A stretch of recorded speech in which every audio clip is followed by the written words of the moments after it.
Sì, l'abbiamo accolta questa mattina alle 9:30, è arrivata da Treviso, l'abbiamo naturalmente ricoverata e la stiamo seguendo. Ricoverata in chirurgia. Ricoverato in chirurgia. No, non ha visto la bambina, adesso vedremo insomma, no? Perché nei percorsi clinici dell'una e dell'altra non è che coincidano proprio.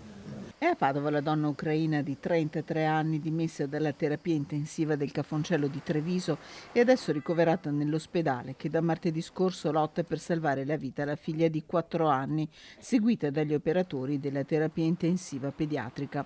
Mamma e figlia sono tornate sotto lo stesso tetto, lontane ma vicine, l'una inconsapevole per ora delle condizioni dell'altra, anche se la 33enne è cosciente e vigile in questo momento. Insieme per lottare perché la strada è ancora tutta in salita.